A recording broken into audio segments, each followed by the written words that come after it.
पैसे धन दौलत सामान से कोई नहीं कर सकता, क्योंकि ये सद्गुरु दयाल की दया ये रुपए पैसे से मोल नहीं मिलती, ना ही ये किराए पर चलती है। ये तो मिलेगी जब उनकी मौज मर्जी होगी, और मौज मर्जी हमारे आप पर हुई, लेकिन हमने आपने उनको पहचाने नहीं पाए। ये कितना बड़ा धोखा, जबकि बाबा जी ने अपनी पूरी पहचान हम सबको दी और ये कहा कि मैं किस काम के लिए आया हूं और कौन सा काम करके जाऊंगा।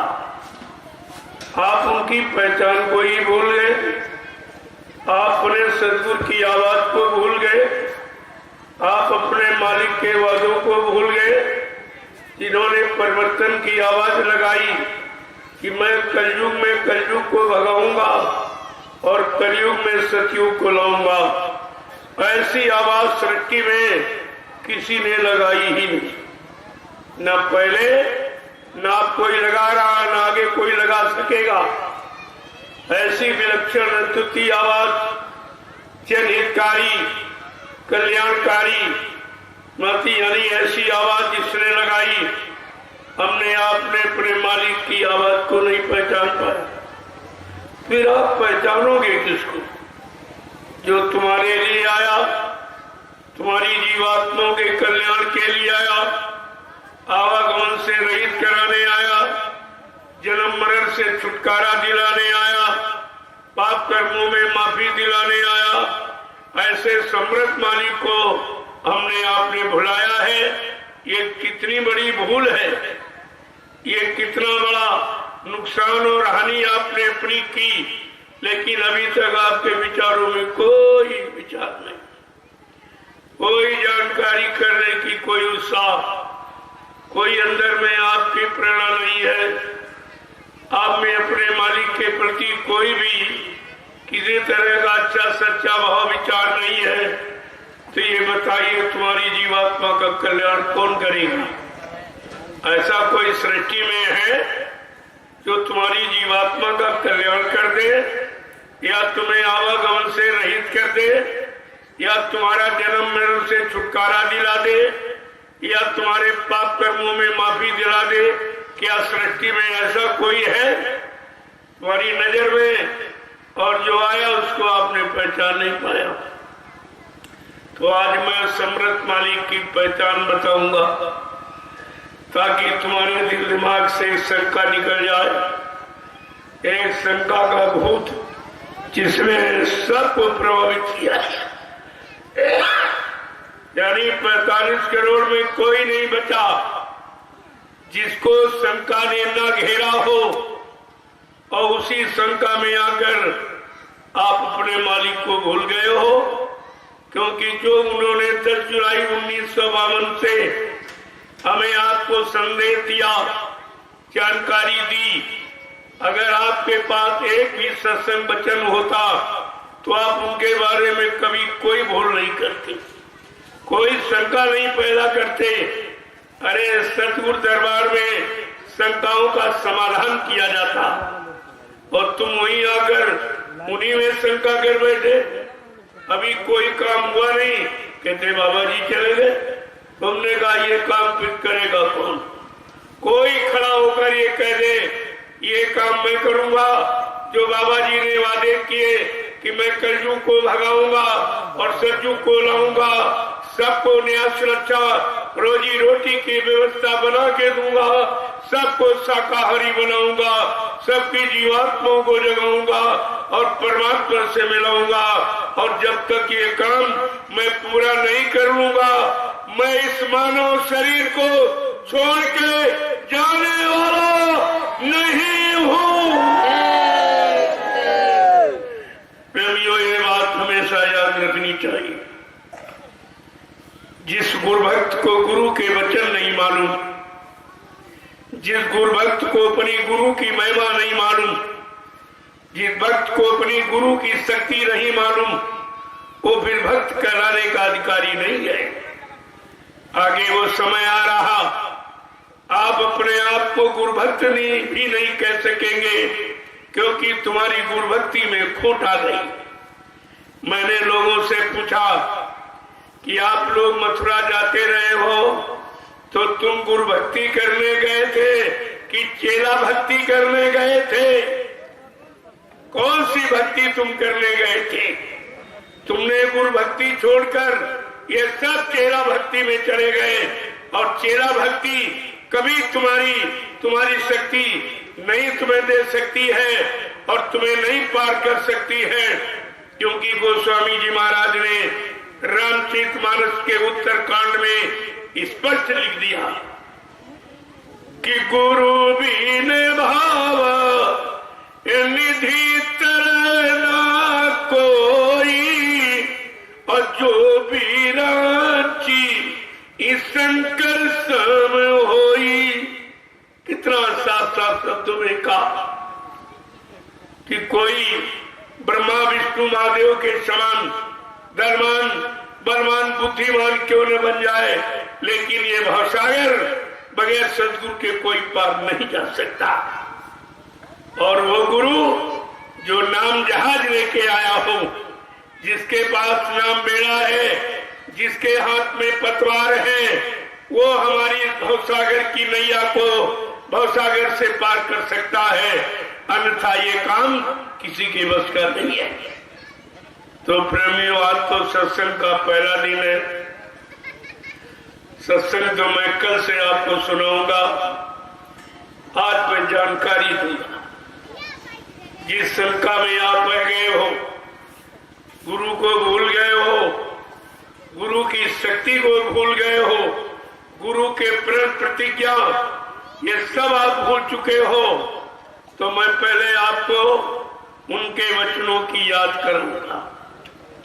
और कल से मैं प्योर अध्यात्म जो आपने जीवन में कभी नहीं सुना, और अब तो कोई सुना ही नहीं सकता।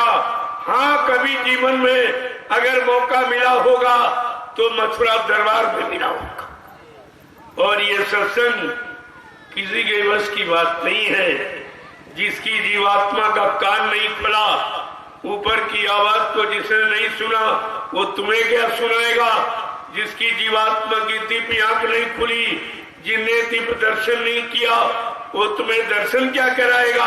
अरे, इन बातों को आपको विचार में रखना चाहिए था कि आखिरकार हमारा ये आध्यात्म का कार्य कौन करेगा। यहाँ भौतिक कार्य कोई पूरा नहीं कर सकता। भौतिक साधन आपको जीवन के वो कोई नहीं दे रहा, तो ये आध्यात्मिक जर्नी आपको रास्ता और ये जीवात्मा का सच्चा सफर ये कौन कराएगा? इस पर आपको विचार करना चाहिए। तो बाबा जी ने क्या क्या कहा जिसे आप भूल गए हो, मैं फिर से आपको याद कराता। मैंने 10 वर्ष इसी राष्ट्रीय मंच को लगाकर पूरे हिंदुस्तान में मैंने, और आपके नेपाल राष्ट्र में ये मेरा 5वां कार्यक्रम है। मैं यहाँ के लिए कोई नया नहीं हूँ, 5वां ये मेरा कार्यक्रम है। मैंने जो पहले आपसे कहा आज वही कहूंगा और जीवन भर कहता रहूंगा, जब तक सतगुरु तुम्हारे सामने आके खड़ा नहीं हो जाएगा। जिसकी तुमको पहचान है, जिस पहचान को तुम भूल चुके हो, क्योंकि बाबा जी ने 1959 में, ये लिख लीजिए तारीख, कोई नहीं बताएगा आपको, 1959 की भविष्यवाणी बाबा जी की मिल जाए तो आप उसको पढ़िए कि बाबा जी ने क्या कहा कि आगे भविष्य में ऐसी स्थिति, नाजुक स्थिति बना के खड़ी कर दूंगा, फिर कुछ दिनों के लिए मैं तुम्हारे से दूर चला जाऊंगा, तुम इतनी जल्दी मुझे नहीं पहचान पाओगे। मैं समय पर आकर अपने समस्त कार्यों को पूरा करके दिखाऊंगा, लेकिन तुम मेरा इंतजार भजन करके करते रहना। क्या आपने इंतजार किया है?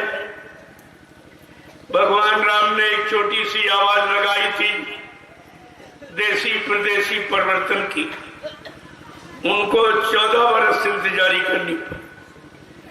चाहते तो चक्रवर्ती राजा दशरथ के लड़के थे, अयोध्या से फौज ले आते और लंका पर चढ़ाई कर देते, लेकिन नहीं, उन्होंने 14 वर्ष इंतजार किया। कहाँ किया? अयोध्या में नहीं, गद्दी पर नहीं, राजपाट में नहीं, धन दौलत में नहीं, जंगल में, जंगल में इंतजार किया। आप इंतजारी का इतिहास नहीं जानते हो, और बिना इंतजारी के कोई इतिहास बना नहीं, और इंतजारी सबको करनी पड़ी। और बाबा जी ने तो विश्व परिवर्तन की आवाज लगाई है। प्रेमियों, इनको कितनी इंतजारी करनी पड़ेगी? जब देसी परदेसी एक छोटा सा परिवर्तन के लिए भगवान राम को 14 वर्ष इंतजारी करनी पड़ी, तो बाबा जी को कितनी इंतजारी करनी पड़ी? कभी आपने विचार किया है?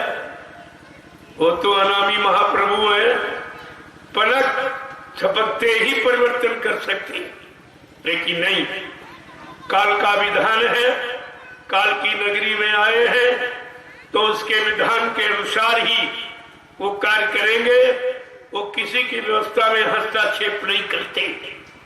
अगर वो चाहें अपने जीवों को सदे यहाँ से ले जा सकते हैं और बीच के किसी मंडल में ठहराकर और उनके संचित कर्मों की अदायगी करा देंगे, काल को भनक भी नहीं पड़ेगी। ऐसा भी उनके पास है।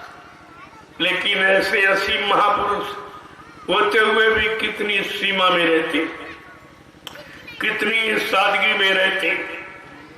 आप उनको पहचान नहीं सकते, आप उनके काम को देख के पहचान सकते हो, लेकिन उनकी कोई पहचान नहीं। हरि के 1000 नाम, करोड़ों नाम विष्णु भगवान के, अनंतों नाम परमात्मा के, तो अनामी महापुरुष किस नाम से काम करेगा, किस रूप से काम करेगा, कैसे जीवों का काम करेगा, ये हमें आपको मालूम नहीं है।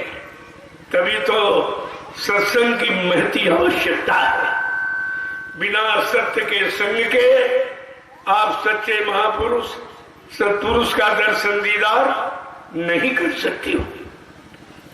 अब बाबा जी ने क्या क्या प्रतिज्ञा की, क्या क्या वादे किए, आपको क्या क्या वचन सुनाए। 10 जुलाई 1952 से 2012 यानी 60 वर्ष आपको सुनाया और समझाया और चिताया, जगाया और होश में लाके खड़ा किया और तुम्हारी जीवात्मा के कल्याण के लिए नामदान दिया। और आपने आपके पास कुछ नहीं, एक भी शब्द आपके पास सत्संग का नहीं। अगर सत्संग के वचन होते तो तुम शंका संदेह भूल भ्रम से बच जाते। कोई स्वार्थी लोभी लालची अपने स्वार्थ लोभ लालच मान सम्मान में तुम्हें फंसा नहीं सकता था और तुम्हें गुरु से अलग नहीं कर सकता था। आपको गुरु से अलग कर दिया। अगर बच्चे को माँ से अलग कर दिया जाए तो बच्चा कैसे रहेगा? कितनी सुख शांति मिल पाएगी उसको? कितना सच्चा प्यार उसे मिल पाएगा? और आपको सीधे समृद्ध सदगुरु से अलग कर दिया गया और तुम्हारी समझ में अब भी नहीं आ रहा कि हमको जितने सदगुरु से अलग कर दिया वो सदगुरु का प्यारा है कि सदगुरु का विरोधी है। इतनी भी बात तुम्हारी समझ में नहीं आई और तुम सब के सब भटक गए हो। तो जरा बाबा जी के वचनों को सुन लीजिए, क्योंकि आप भूल गए हो बाबा जी ने आपसे क्या कहा। कहा मैं परिवर्तन करने आया हूं, परिवर्तन करके ही जाऊंगा। कोई माई का लाल हमें इस परिवर्तन से न रोक सकता है, न मेरा काम कोई कर सकता है। फिर आप कैसे भूल गए? इतनी बड़ी आवाज, इतना बड़ा चैलेंज का मेरा काम कोई कर ही नहीं सकता। ऐसा सृष्टि में कोई पैदा ही नहीं हुआ जो मेरा परिवर्तन का काम कर दे और हमको उस परिवर्तन से रोक दे। कहा था बच्चा, ना मुझे कोई मार सकता है, न मुझे कोई धोखा दे सकता है, न मुझे कोई धन दौलत सामान से खरीद सकता। मैं अपना काम करने आया हूँ, काम करके ही जाऊंगा। अगर जरूरत पड़ी तो इसी शरीर में 400 वर्ष तक रहूंगा और काम करके ही जाऊंगा। फिर आप कैसे भूल गए? क्या 400 वर्ष का समय निकल गया जो आप कह रहे हो बाबा जी चले गए? अभी तो हिंदुस्तान की धरती पर यह प्रचार किया गया था कि बाबा जी की उम्र 116 वर्ष की। 400 वर्ष का समय तो नहीं निकला। फिर आप कैसे भूल गए? यानी गुरु को झूठा बना दिया, गुरु को झूठ बोलने वाला, वादा खिलाफी करने वाला, दगेबाजी करने वाला आपने सिद्ध किया। यही तुम्हारी गुरु भक्ति है, यही गुरुमुक्ता है तुम्हारी। आगे आने वाले भविष्य में तुम अपने आप को अपने गुरु का शिष्य भी नहीं कहला सकोगे। तुमने वो काम किया, ऐसा सृष्टि में किसी ने नहीं किया जिसने अपने गुरु को बदनाम किया हो, अपने गुरु को झूठ बोलने वाला सिद्ध किया हो, दगेबाजी करने वाला सिद्ध किया हो। जबकि बाबा जी ने कितने वादे किए, कितना आपको सुनाया। 60 वर्ष का समय एक मानो जिंदगी होती है, पूरा आपको 1 साल लगाया और फिर भी आपने उनको पहचान नहीं पाया। कहा था बच्चा, मैं कलयुग का इतिहास बनाने आया हूं। ऐसा इतिहास बनाऊंगा जो भूते न भविष्यते। सतयुग त्रेता द्वापर के लोग अपने अपने युग का इतिहास पढ़ना भूल जाएंगे। मैं इसी धरती पर ऐसा चमत्कार करके दिखाऊंगा जिसको हिंदुस्तानी नहीं सारा विश्व नमस्कार करेगा। फिर आप भूल कैसे किए? क्या ऐसी आवाज और किसी ने लगाई है? इतिहास के पन्ने पलट के देखो तो अपनी गुरु की महिमा तुम्हारी समझ में आ जाएगी कि हमारा गुरु समय का कितना बलवान है, कितना शक्तिमान है, जिसने विश्व परिवर्तन की आवाज लगाई है और आप उसी को भूल गए। बाबा जी ने यह भी कहा कि मैं कलयुग को भगाऊंगा और सतयुग को लाऊंगा।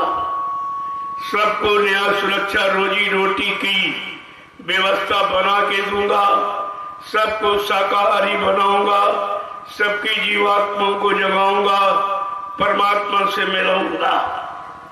ये कितना बड़ा काम! क्या तुम्हारी जीवात्मा जाग गई, परमात्मा से मिल गई जो तुम कहते हो बाबा जी चले गए? फिर ये काम करेगा? मैंने सबसे पूछा, अरे भाई ये तो बताओ ये काम कौन करेगा? ये किसी के बस की बात है कि वो परिवर्तन कर दे?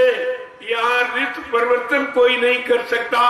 तुम्हारे में कोई गंदी आदत पड़ जाती, तुम उसको नहीं बदल सकते हो। और बाबा जी ने विश्व परिवर्तन की आवाज लगाई और वो भी वैचारिक क्रांति के द्वारा। जो भी परिवर्तन के इतिहास है वो सब खूनी क्रांति की। भगवान राम ने परिवर्तन किया लेकिन खूनी क्रांति, करोड़ों को मारा काटा। कृष्ण ने परिवर्तन किया लेकिन खूनी क्रांति, अरबों खरबों जीवों को मारा। लेकिन बाबा जी का जो परिवर्तन की आवाज है वो इससे बिल्कुल अलग है।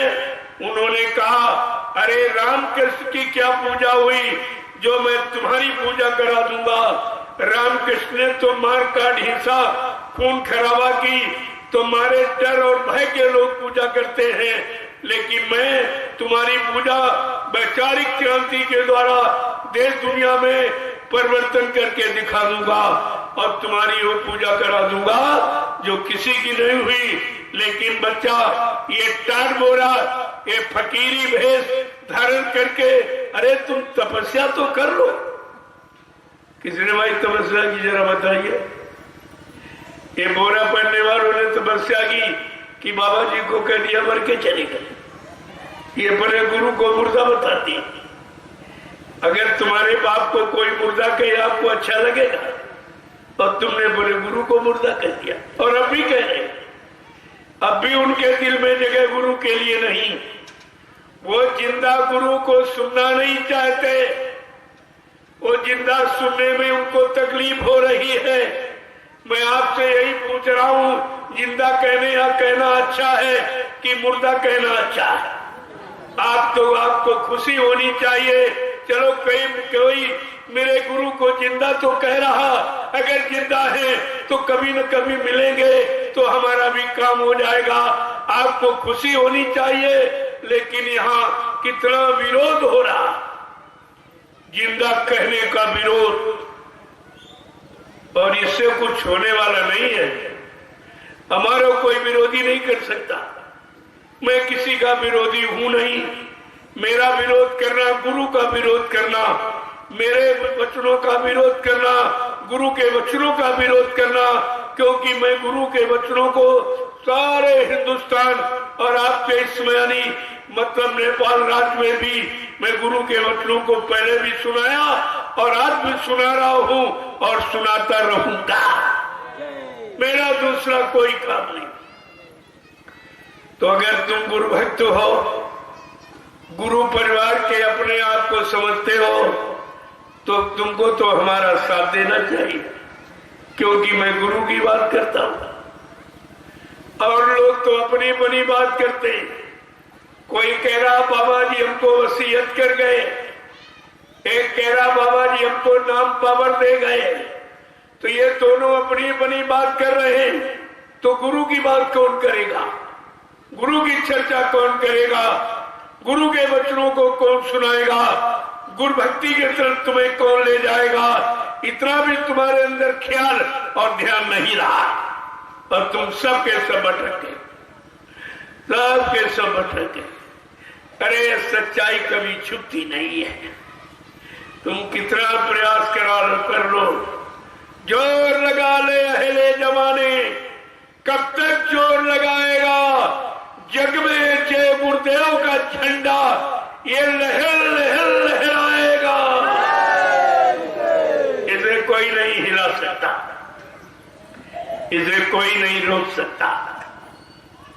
जो कह रहे बाबा जी चले गए, मैं उनसे भी प्रार्थना के रूप में कर रहा हूं, जरा जय गुरुदेव नाम का झंडा गाड़कर एक प्रेतात्मा को उद्धार दीजिए। एक बीमारी तुम खत्म कर दिए, मैं तुम्हारी बात मान लूंगा। नहीं तो रो के, आंसू बहा के और पछता के तुम सबको इस झंडे के नीचे आना ही पड़ेगा। बाबा जी ने क्या कहा था? अभी महात्मा समझा रहे, सब तरह से मना रहे और पाप कर्मों में माफी भी दिला रहे। अगर तुमने इनकी बात न मानी, इनको अपना न माना, तो पीछे कुदरत खड़ी है। अपने एक डंडे लपड़ थप्पड़ में 20 करोड़ का वारा न्यारा सेकेंडों में कर देगी। और ये सब होने वाला। ये तो कार्यक्रम हो रहा है, नहीं आज कुछ और हो जाता। इन 3 दिनों में जो तूफान घेरा घेरी कर रहा है, ये कलयुग का भारी प्रकोप है। ये इसे कोई रोक नहीं सकता। लेकिन जहां सतगुरु की अखंड वाणी का प्रसारण जिस वायुमंडल में हो रहा है, उसमें ये भारी उत्पात नहीं कर पाता। और आपने अभी देखा कितनी जोरदारी की उसने। लेकिन मैंने कहा नहीं भाई, अभी तो कार्यक्रम शुरू हुआ है। अरे ये काम और कहीं कर दो, दुनिया बहुत बड़ी पड़ी है, वहां चले जाओ, यहाँ सत्संग हो जाने दो। मैं सत्संग करके चला जाऊं, फिर आ जाना। तो मैं मना थोड़ी करता हूं। तब आप खुद तुम्हें करना। जो लोग न माने, न सुने, न समझे, तो तुम अपनी इस महामारी बीमारी इस प्रलय के रूप को और विकराल कर देना, ताकि ये लोग बिना कुदरत की मार से ये बदलने वाले नहीं है। इनमें कोई भी परिवर्तन का काम होने वाला नहीं। कल आपने देखा, मैंने अपने काम की भूमिका आपको कल बताई। एक शाकाहारी सद्भावना मिलन शांति शोभा कलश यात्रा जो आपके बीच में निकाली गई, कितनी शांत प्रीति, कितने अनुशासन, गुरु के अनुशासन में, गुरु की भक्ति में, गुरु के द्वारा जगाए थे गुरुदेव नाम की मस्ती में, यह सब परिचय आपको दिया गया। और कितने घंटे कितने किलोमीटर जो कभी पैदल नहीं चले थे वो देखिए 18-20 किलोमीटर पैदल, और सुबह कुछ नहीं पता चला कि तुम चले कि नहीं चले। इसको कहते हैं गुरु की दया। जब गुरु का काम करोगे, गुरु के अनुशासन में रहोगे, गुरु की भक्ति नाम की करोगे, तो तुम्हारा कोई बाल बांका नहीं कर सकता, तुम्हें कोई परेशान नहीं कर सकता, तुम्हें बीमारी महामारियों से कोई जबरदस्ती घेर नहीं सकता। ये सब काम तुम्हारा होगा। और कल आपने देखा निर्विघ्न यात्रा, कोई विघ्न बाधा नहीं, बिल्कुल निर्विघ्न यात्रा आपकी सफल हो। और आज भी बड़ा जोर लगाया उसने। हमने कहा अरे भाई जाओ कहीं दूसरी जगह चले जाओ, यहाँ तो सत्संग होना है, आज सत्संग की शुरुआत है, आप और कहीं चले जाइए, बहुत बड़ी दुनिया पड़ी काम करने के लिए, कहीं चले जाओ। खैर उसने प्रार्थना स्वीकार कर ली और आपको सत्संग का समय मिला। तो आप थोड़ी जानकारी ले लो। सत्संग तो मैं कल से आपको सुनाऊंगा जो तुमने कभी नहीं सुना। कल जब आप सुनोगे तब तुम्हारी समझ में सब आ जाएगा कि सत्संग किसे कहते हैं, सत्संग है क्या, सत्संग कहाँ के लिए सुनाया जा रहा, किधर चलने के लिए आपको रास्ता बताया जा रहा, किधर आपको जाना है, किससे मिलना है, ये सब जानकारी सत्संग ही तो देगा। तो कल आप समय से आ जाइए, मैं 3 बजे से सत्संग प्रसारित करूंगा। आज तो मैं केवल आपसे थोड़ा आपका दर्शन करने आ गया कि चलो आज आपका दर्शन कर लें, आप सबको प्रणाम कर लें, आपको सत्संग का प्रसाद दे दे, मैं इसलिए आ गया। ये तीनों काम तुम कहीं चले जाओ दुनिया में कहीं नहीं मिलेगी। किसी मिशन में चले जाओ, बड़ा से बड़ा मिशन जो धार्मिक हो, आप वहां चले जाइए, लेकिन ये चीजें कहीं नहीं मिलेगी। आज तक आपने किसी ने प्रसाद नहीं दिया होगा, किसी ने आपको प्रसाद नहीं दिया होगा। और कल आपने देखा कितने कुंटल प्रसाद बटा और लोगों को बड़े प्रेम के साथ दिया गया। ये काम सृष्टि में न पहले किसी ने किया, न आज कोई कर रहा, न आगे कोई कर सकेगा। ये हमारी पहचान है, ये मेरी पहचान है। आपको पहचान से जान लेना चाहिए कि हमारे नेपाल में क्या देने आए हैं, क्या लेने आए हैं, क्या करने आए हैं, क्या सिखाने आए हैं, किधर मोड़कर घुमाकर चलाने आए हैं। ये सब जानकारी आपको ले लेनी चाहिए, ताकि तुम्हारे अंदर ये शंका का भूत बैठा है वो निकल जाए, वो भूत निकल जाए। तो बाबा जी ने जब आपको नामदान दिया तब आपसे क्या कहा था, जरा सुन लीजिए। कहा बच्चा, मैं अजर अमर देश से आया हूं, जब तक तुम्हारी जीवात्मा को अजर अमर देश नहीं पहुंचा लूंगा, मैं चैन से बैठने वाला नहीं हूं। जब तक मेरा एक भी जीव यहाँ रहेगा, मैं बराबर मौजूद रहूंगा। जब मेरे जगाए सारे जीव चले जाएंगे, मैं पीछे से जाऊंगा। फिर आपने कैसे विश्वास छोड़ दिया? गुरु पर से, गुरु के वचन वादों पर से आपने विश्वास कैसे हटा लिया? ये कितनी बड़ी तुम्हारे मन की कमजोरी, जिसने गुरु के बारे में कुछ नहीं जाना, एक शब्द भी, जबकि कहा गुरु का शब्द कभी झूठ नहीं होता। कहा था बच्चा, ये जमीन आसमान की जगह ले ले, आसमान उतर कर जमीन की जगह पर आ जाए, ये सूरज पूरब में निकलता है, निकलना बंद करके ये पश्चिम में निकलने लगे, तुम इसको भी मान लेना, लेकिन जो मैं मंच पर बैठकर बोल दूंगा वो बच्चा इधर उधर होने वाला नहीं है।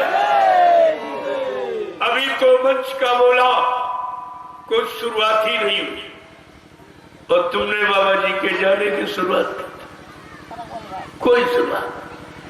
बाबा जी ने 3 महान वादे किए जो आप भूल गए। पहला वादा क्या किया? कहा हम आए वही देश से जहां तुम्हारा धाम, तुम सबको घर पहुंचाना एक हमारा काम। क्या ये काम पूरा हो गया बाबा जी का? क्या तुम्हारी जीवात्मा जाकर घर चली गई? जो तुम कह रहे हो पहुंचाने वाला चला गया है, या और कोई तुम्हारी जीवात्मा को जगाकर परमात्मा से मिला सकता है? सच्चे मुकाम मंडल लोग पहुंचा सकता है? अरे विचार करो, परमात्मा ने मानव बुद्धि दी है, ये परीक्षण का यंत्र है, जरा इससे आपको विचार करना चाहिए कि हमारा तो कोई काम नहीं हुआ। क्या गुरु जी झूठे थे? क्या झूठ बोल के चले गए? जो आपने काम किया है वो सृष्टि में अपने गुरु को बदनाम करने का किसी ने नहीं किया, और सब तुम बैठे रहे। केवल 5 लोगों ने नाटक किया मथुरा में, और तुम 45 करोड़ क्या करते हैं? अपने मुंह से आवाज भी नहीं निकाल पाए अपने गुरु के लिए। ये झूठ है, मेरे गुरु ने ये कहा, मेरे गुरु ने ये कहा, अभी कुछ हुआ नहीं और तुम सब झूठ बोलते हो, ऐसा कभी हो ही नहीं सकता। संत वचन पलटत नहीं, पलट जात ब्रह्मांड। चाहे ब्रह्मांड अपने मंडल की रचना में परिवर्तन कर सकता, लेकिन जो संत कहेंगे वो करके दिखाएंगे। ये भी आपकी समझ में नहीं आया। बाबा जी ने कहा तुम सबको घर पहुंचाना एक हमारा काम, और चेलों ने गुरु को पहले ही पहुंचा दिया। तो ये सब झूठ बोलते, क्या 60 बरस झूठ बोलते रहे? क्या मथुरा में झूठ बोल बोल के जमघट इकट्ठा किया था? क्या बाबा जी ने झूठ बोलकर तुमको नामदान दिया था? जरा विचार कीजिए। कहा था जिनको मैंने नामदान दिया, जिनको नाम डोर शब्द डोर पकड़ाई, जब तक इन जीवात्माओं को मैं इनके घर नहीं पहुंचा दूंगा, तब तक इस मानव शरीर को छोड़ के जाने वाला नहीं हूं। फिर आपने विश्वास कैसे कर? अरे बड़ा जटिल विषय है प्रेमियों। जब तक वचनों को नहीं सुनोगे, नहीं समझोगे, अपने जीवन में नहीं उतारोगे, तब तक तुम इस काल माया के देश में शंका संदेह भूल भ्रम से बच नहीं सकते। यहाँ बचने का कोई रास्ता नहीं, यहाँ तो फंसाने का रास्ता। और बाबा जी ने निकालने का वादा किया और तुम फिर वहीं फंस गए जाकर, जहां से सत्संग सुना कर, सेवा में लगाकर, नाम की कमाई करवा कर तुम्हें सही सच्चे रास्ते पर लाके खड़ा किया, और काल ने झपट्टा मारा और फिर तुमको घसीट कर वही, काल के जीवों ने फिर तुमको घसीट कर वही डाल दिया। प्रेमियों, बाबा जी ने पहचान भी बताई थी। जो नहीं माने हुक्म हमारा, उनके मन को काल संभारा। जो मेरे हुक्म आदेश को न मानेगा, मेरे वचनों को नहीं मानेगा, अपने लोभ लालच के लिए अपने वचनों को सुनाएगा और बहकाएगा, का बच्चा वो काल के जीव है, इनसे बहुत सावधानी से रहना। अगर आपने गुरु के वचनों को मान लिया होता तो एक काल के जीव तुम्हारा क्या कर सकते, क्या कर सकते। जब ये आवाज मिली, एक कह रहा कि बाबा जी हमको वसीयत कर गए, बड़े ध्यान से सुनिए आप, ये कोई बताएगा नहीं आता। एक कह रहा बाबा जी हमको वसीयत कर गए, एक कह रहा बाबा जी हमको नाम पावर दे। मैं आपसे यही पूछ रहा हूं, क्या हिंदुस्तान, क्या विश्व में दो ही चेले थे, दो ही चेले, इन 45 करोड़ का क्या? अरे तुम्हारा क्या होगा, दो चेले तुम बेकार सब। तुमने अपने आप को चेला भी नहीं मान पाया, गुरु का शिष्य भी नहीं मान पाया, क्योंकि गुरु की महिमा और गुरु के वचनों की महिमा और गुरु के संकल्प वादों प्रतिज्ञाओं की महिमा को तुमने समझा नहीं। तुम्हारे पास कोई समझ नहीं और तुम सब बैठ गए। और आज भाई अभी समझ में किसी के नहीं आ रहा। काल ने इतना जबरदस्त तुम्हारे पर अपना अधिकार जमा रखा, क्योंकि तुमको इधर मुड़ने ही नहीं देखा।